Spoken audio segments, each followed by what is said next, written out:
पद्म पुरस्कारों के ऐलान की खबर के साथ पद्म पुरस्कार 2024 का ऐलान कर दिया गया है। कुल 34 लोगों को सम्मान मिलेगा। मध्य प्रदेश की एक हस्ती और छत्तीसगढ़ की 2 विभूतियों को पद्मश्री दिया जाएगा। मध्य प्रदेश के ओम प्रकाश शर्मा को पद्मश्री पुरस्कार मिलेगा। इसके अलावा नारायणपुर के हेमचंद मांझी को पद्मश्री पुरस्कार, जशपुर के जागेश्वर यादव को भी पद्मश्री पुरस्कार दिया जाएगा। तो जागेश्वर राम को 2015 में छत्तीसगढ़ सरकार ने शहीद वीर नारायण सिंह पुरस्कार से भी सम्मानित किया था। समाज सेवक हैं जागेश्वर राम। पूरी जिंदगी बेरोहोरों के उत्थान के लिए नंगे पांव रहने का उन्होंने संकल्प लिया था। आज भी वो नंगे पांव ही रहते हैं और अब उन्हें पद्मश्री मिलेगा। कुल 34 लोगों को पद्मश्री मिला है। मध्य प्रदेश की एक हस्ती, छत्तीसगढ़ की 2 विभूतियों को पद्मश्री। पद्म पुरस्कार 2024 का ऐलान। पूरे देश से 34 हस्तियां हैं। गणतंत्र दिवस की पूर्व संध्या पर यह ऐलान किया गया। असम की रहने वाली देश की पहली महिला महावत पार्वती बरुआ है, जागेश्वर यादव है। ऐसी 34 हस्तियां हैं। चारमी मुर्मू है, सोमन्ना है, सर्वेश्वर है, सांगथाम है। जशपुर से आदिवासी कल्याण कार्यकर्ता जागेश्वर यादव पद्मश्री, 67 साल के हैं। सामाजिक कार्य के लिए पद्म पुरस्कार से सम्मान। हाशिए पर पड़े बिरहोर और पहाड़ी कोरबा के लोगों के उत्थान के लिए उन्होंने अपना पूरा जीवन समर्पित कर दिया।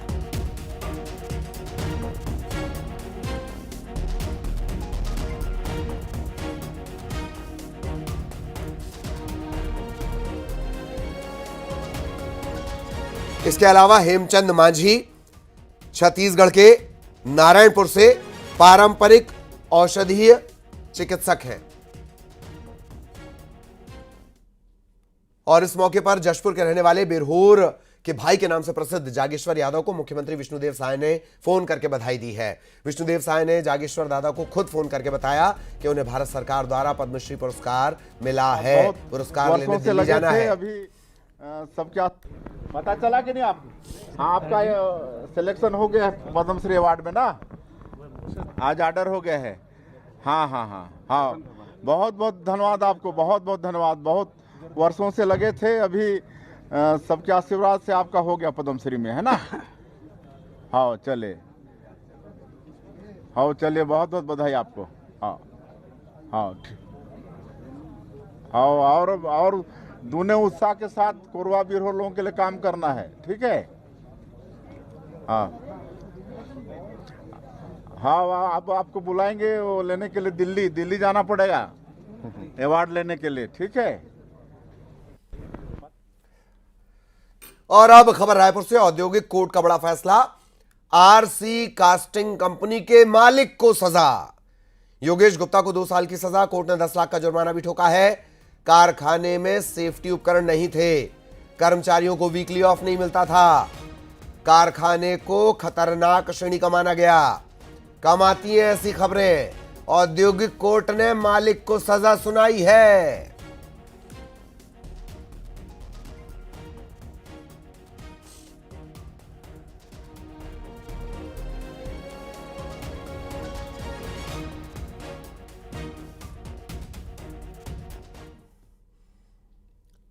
और अब बात तेलंगाना की। तेलंगाना सरकार के एक अधिकारी के ठिकानों से अकूत संपत्ति मिली है। एंटी करप्शन ब्यूरो के छापे में अधिकारी के यहां 100 करोड़ से ज्यादा की संपत्ति बरामद हुई।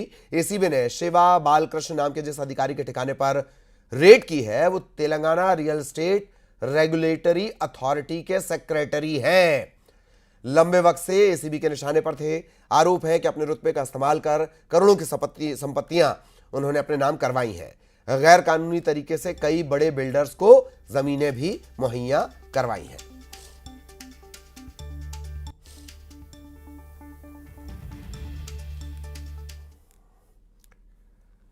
खबर रायपुर से, जहां सीएम साय ने आज प्रधानमंत्री का बखान किया। नमो नव मतदाता सम्मेलन में सीएम ने कहा कि पहले जब विदेशी कार्यक्रम होते थे तो जो पहले के प्रधानमंत्री हैं वो दुबके रहते थे और एक ये दौर है दूसरे देशों के प्रधानमंत्री, राष्ट्र प्रमुख हमारे प्रधानमंत्री के पैर छूते हैं। ये हमारे देश के लिए गर्व की बात है।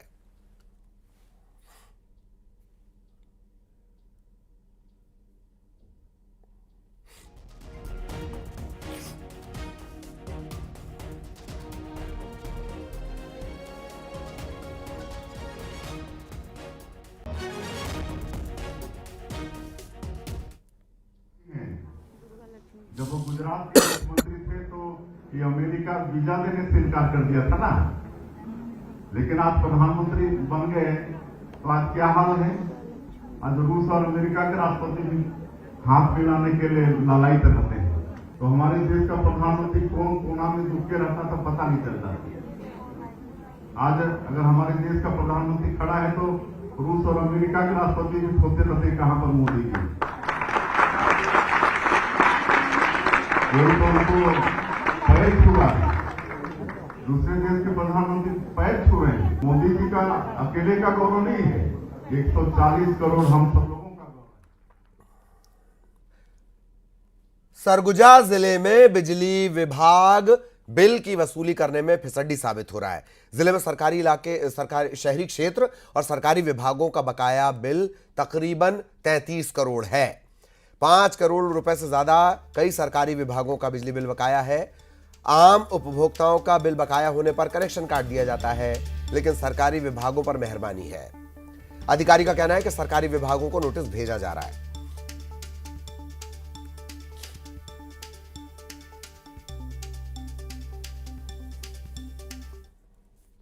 अंबिकापुर में टोटल बकाया गवर्नमेंट और नॉन गवर्नमेंट मिला करके 33 करोड़ हो गया है, जिसमें गवर्नमेंट के 5 करोड़ हैं और नॉन गवर्नमेंट में 28 करोड़ है। टीम बना करके पर डे डिस्कनेक्शन और वसूली का कार्रवाई किया जा रहा है। शासकीय में जनरली शासन से उनका फंड आता है तो हम लोग पहले नोटिस भेजते हैं और नोटिस के बाद उनके एक विभाग से किस्तों में या फुल पेमेंट आता है, और जिसका नहीं आता तो फिर लास्ट मार्च के एंड में हम लोग उनकी लाइन भी काटते हैं। जनरली शासकीय बकाया 5-6 महीने पे कुछ किस्त में पैसा देते हैं, बाकी हर साल कुछ न कुछ फंड आता है उनका, तो विभाग को पैसा मिलते रहता है। भोपाल के फैमिली कोर्ट में एक अनोखा मामला पहुंचा है। अनोखा से ज्यादा आप इसे दिलचस्प कह सकते हैं। सामाजिक ताने बाने से जुड़ी यह खबर है। घूमने को लेकर पति पत्नी का विवाद हुआ। विवाद इतना बढ़ा कि मामला तलाक तक पहुंच गया। हालांकि हाईकोर्ट से फैमिली कोर्ट में अपॉइंट काउंसलर शैल अवस्थी पति पत्नी की काउंसलिंग कर रही हैं। न्यूज़ 18 ने उनसे इस मसले पर चर्चा भी की और बहुत दिलचस्प है, इससे आपको सुनना चाहिए, जरूर सुनना चाहिए। फैमिली कोर्ट में एक अनूठा मामला सामने आया है। केवल घुमाने की जगह को लेकर हुआ विवाद और मामला कोर्ट तक जा पहुंचा है। फैमिली कोर्ट में फैमिली काउंसलर शैल अवस्थी जी हमारे साथ हैं, जो इस दंपति को काउंसलिंग दे रहे हैं। क्या था ये मामला, कैसे आप तक पहुंचा? हमारे पास में तो अधिकतर मामले इस तरह के आते रहते हैं जो अदालत द्वारा पहुंचाए जाते हैं, उसके लिए हम लोग काउंसलिंग करते हैं। पर कभी कभी कोर्ट से इतर भी हमारे पास मामले आ जाते हैं, जैसे इस मामले में हुआ कि ये मामला एक तरीके से देखा जाए अपने आप में अनूठा मामला है। एक महिला हमें फैमिली कोर्ट के बाहर मिली, उसके हाथ में एक आवेदन था। हम लोगों से चर्चा करी, उसने कहीं से जानकारी निकाली होगी कि हम लोग जो है मैरिज काउंसलिंग करते हैं, तो उसने बातचीत करते हुए पूछा कि आप हमें सलाह दे सकती हैं क्या, आप हमें काउंसलिंग कर सकती हैं क्या। तो हमने पूछा आप कैसे आई, तो कही मैं आवेदन देने के लिए आई हूँ कि मुझे डाइवोर्स चाहिए। तो क्यों डाइवोर्स चाहिए ये बात पूछने पर उसने बताया कि पति ने उसको ले जाने का दावा तो किया था कि वो उसको गोवा लेके जाएंगे, लेकिन वो लेके चले गए अयोध्या और साथ में बनारस भी उन्होंने घुमाया। तो जब हमने पूरी डिटेल उनसे पता की तो पता चला कि अभी ज़्यादा समय नहीं हुआ है उनकी शादी को। 3 मई में उनकी शादी हुई है और उसके बाद उन लोगों का था कि हनीमून के लिए जाएंगे। तो पति का ये कहना था और दोनों का एक दूसरे के साथ में विचार मिला कि गोवा जाएंगे। लेकिन जब जाने का मौका आया तो पति ने क्या किया कि उसने एक फैमिली ट्रिप बनाई और उस फैमिली ट्रिप में उसने अपनी पूरी फैमिली समेत पत्नी को भी बोला कि एक सरप्राइज है और चलते हैं घूमने के लिए, और पत्नी को लेके वो अयोध्या चले गए। हालांकि वो लोग घूम घाम के वहाँ से लौट कर आ गए, पत्नी भी चली गई। उस समय तो वो कुछ नहीं बोली, लेकिन जब वापस आई तो वो काफ़ी नाराज़ हुई इस बात को लेके कि हमारे को जाना गोवा था और आप हमें अयोध्या लेके चले गए हैं। तो इस बात को लेके वो इतनी नाराज़ हुई कि वो आवेदन लेकर कोर्ट आ गई थी। हालांकि उनको ठीक से ये भी नहीं मालूम था कि उन्हें जाना कहाँ है। वो जिला विधिक में भी गई और यहाँ कोर्ट में भी आई। वो उस समय तक वकील साहब के पास अभी काउंसलिंग चल रही है उनकी? हाँ, अभी उनकी काउंसलिंग चल रही है, उनसे चर्चा चल रही है, बातचीत चल रही है। तो कोई नतीजा या कुछ दिमाग में या फिर कुछ विचार बदले? जी, अभी नतीजा तो यही है कि दोनों थोड़ा जो पहले एक नाराजगी का एक चरम लेवल था वो थोड़ा सा नीचे आया है। दोनों कहीं ना कहीं अपनी गलती को रियलाइज कर रहे हैं। पति को भी लग रहा है कि सरप्राइज के रूप में उसने पत्नी को जो देना था वो तो नहीं दिया, कुछ और ही दे दिया है। और पत्नी को भी लग रहा है कि अगर पति एक बार घुमाने ले गया तो उसको समझना चाहिए था थोड़ा सा कि भाई ऐसा कोई बहुत बुरा काम नहीं कर दिया है, दोबारा भी वो दोनों जा सकते हैं, क्योंकि दोनों ही पढ़े लिखे हैं, समझदार हैं, नौकरी करते हैं। बिल्कुल। एक बात इसमें ये भी आई थी कि महिला का ये भी शायद दावा है कि वो अपने माता पिता को ज्यादा तवज्जो देते हैं। नाराजगी की या ये भी वजह थी? देखिए, नई नई शादी में तो हर पत्नी ये चाहेगी कि पति पूरा ध्यान उसका ही रखे। माता पिता का ध्यान तो हमेशा ही रखते हैं, लेकिन शादी की शुरुआती में तो यही रहता है कि दोनों एक दूसरे को जितना ज्यादा से ज्यादा समय दे पाएं। और हनीमून एक पर्सनल मामला होता है, पति पत्नी दोनों ही चाहेंगे कि वो एक दूसरे को समझें। तो उसमें कहीं ना कहीं माता पिता अगर अंदर बीच में आ जाते हैं तो वो नाराजगी का सबब तो बनता है। तो ये हैं शैल अवस्थी जी, फैमिली काउंसलर, और आशा हम यही करेंगे कि जो काउंसलिंग ये दे रही हो उस दंपति को वो सफल हो, परिवार या फिर परिवार ना टूटे। कैमरामैन अजय तंवर के साथ प्रशांत कटारे, न्यूज़ 18 भोपाल। छत्तीसगढ़ में मौसम के मिजाज ने सबको हैरान कर दिया। दरअसल इस साल प्रदेश के आधे हिस्से में ठंड पड़ रही है और आधे हिस्से में सामान्य से ज्यादा तापमान है। इसकी वजह ग्लोबल वार्मिंग है, अल नीनो का प्रभाव है। मौसम वैज्ञानिक क्या कह रहे हैं वो भी जान लेना चाहिए। एक तरफ ग्लोबल वार्मिंग तो दूसरी तरफ अल नीनो का असर, कुल मिलाकर मौसम आए दिन बदल रहा है। किस तरह की परेशानी हो रही है, और ख़राब मौसम की वजह से, बेमौसम बारिश की वजह से या फिर ठंड नहीं होने की वजह से किसानों को काफ़ी नुकसान हो रहा है। फसलों पर भी इसका व्यापक असर पड़ता है, उत्पादन पर। हम बात करेंगे, हमारे बीच वरिष्ठ मौसम वैज्ञानिक HP चंद्रा सर हैं, मौजूद हैं। किस तरह का ये असर देखने को मिलता है ऐसे प्रभावों को लेकर? देखिए, ठंड का सीज़न जो रहता है इससे मुख्य रूप से जो प्रभावित करने वाला रहता है पूरे मौसम में, मौसम मतलब ये है कि हवा की दिशा है, हवा है, वर्षा है, और दूसरी चीज़ है तापमान है। इस साल अल नीनो है, वो सक्रिय होने के कारण से जो जनवरी में पश्चिमी विक्षोभ है वो करीब 4 से 6 आते थे, इस साल है लगभग 8 के आसपास आए हैं। मतलब हर तीसरे दिन है वो पश्चिमी विक्षोभ का प्रभाव है वो भारत में पड़ा है। उत्तर भारत में तो बहुत ज़्यादा प्रभाव नहीं पड़ा है, लेकिन जो मध्य और दक्षिण भारत है यहाँ पर लगातार जो मौसम में बदलाव देखने को मिल रहा है। दूसरी चीज़ है कि जो ग्लोबल वार्मिंग है इसका भी असर है, जिसके कारण से समुद्र के जो जल का तापमान है वो वृद्धि हुआ है। इसमें कि मुख्य रूप से छत्तीसगढ़ को देखा जाए तो छत्तीसगढ़ में लगातार दक्षिण से हवाएं या पूर्वी हवाएं हैं वो चल रही थी, जिसके कारण से मिनिमम टेम्परेचर है इस वर्ष है 15.2 डिग्री सेल्सियस है। अभी रिसेंट 22 जनवरी को आया है, उसके पहले है उससे ज़्यादा ही तापमान था। यानी कि सामान्य से लगभग यदि औसत रूप से देखें तो 22 जनवरी तक रायपुर में 3.3 डिग्री सेल्सियस है, सामान्य से अधिक रहा है। कहा जा सकता है कि मध्य छत्तीसगढ़ में ठंड का बिल्कुल भी एहसास इस वर्ष नहीं हो रहा है। इक्का दुक्का दिन ऐसा है जब बारिश होती है तो ठंड का एहसास होता है। जिस तरह खंड वर्षा होता है उसी तरह ये कहें तो गलत नहीं होगा कि उत्तर छत्तीसगढ़ में तो ठंड का एहसास हो रहा है, लेकिन मध्य छत्तीसगढ़ से ठंड पूरी तरह से नदारद इस वर्ष 2024 में जनवरी में रहे हैं।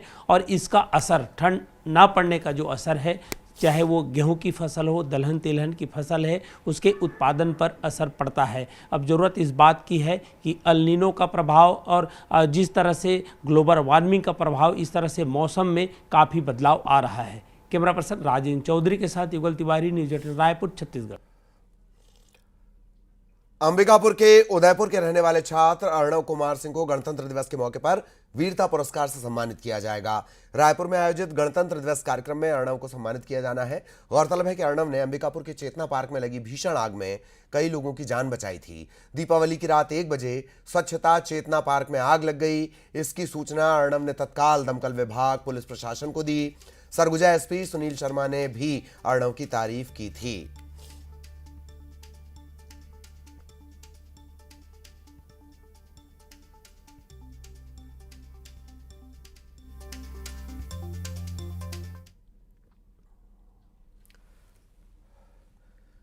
कोरबा में छत्तीसगढ़ का लोक पर्व छेरछेरा धूमधाम से मनाया गया। जिले के ग्रामीण और शहरी इलाकों में बच्चों की टोली निकली, घर घर जाकर अन्न मांगा। इस दौरान छेरछेरा कोठी के धान ला हेरते हेरा इसकी गूंज सुनाई देती रही। गांव से लेकर शहर तक में सुबह से बच्चों की टोली दुकान और घर घर पहुंची और छेरछेरा मांगा।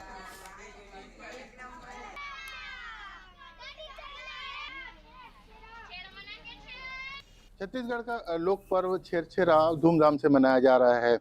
गांव से लेकर शहरी क्षेत्र में बच्चों की जो टोली है वो निकली हुई है छेरछेरा मांगने को लेकर। आप बताएंगे छेरछेरा मांगने निकले हैं? हाँ, छेरछेरा मांगते हैं सब तरफ, और क्या बोलते हैं, घर घर में छेरछेरा मांगते हैं। छत्तीसगढ़ में छेरछेरा अच्छा से होता है, गांव में भी होता है। गांव में धान मिलता है, शहर में चॉकलेट चावल मिलता है। तो देख सकते हैं कि जो बच्चे हैं वो उत्साहित है और छेरछेरा मांगने को लेकर। छेरछेरा के बारे में बताएंगे कि छेरछेरा पर्व क्यों मनाया जाता है, क्या महत्व है इसका? हमारे यहाँ छत्तीसगढ़ राज्य में छेरछेरा त्यौहार का बहुत बड़ा महत्व है। यह त्यौहार हमारे यहाँ धान कटाई के बाद होता है और मुख्य रूप से तो ये ग्रामीण क्षेत्र में होता है, लेकिन आज के तारीख में ग्रामीण क्षेत्र के भी लोग हमारे यहाँ शहरी क्षेत्र में बसे हुए हैं। तो यहाँ भी हम हमारे जितने प्यारे बच्चे हैं सभी घर जाकर छेरछेरा मांगते हैं। ये अन्नदान के रूप में इसको कहा जाता है और यह अन्नदान करने से मतलब सुख समृद्धि बनी रहती है। देख सकते हैं कि जो छेरछेरा पर्व है वो उसमें अन्नदान का महत्व है और इसी को लेकर जो बच्चे हैं वो छेरछेरा मांगने निकले हैं। अब्दुल असलम, न्यूज़ 18 छत्तीसगढ़। और यहां रुकेंगे एक ब्रेक के लिए।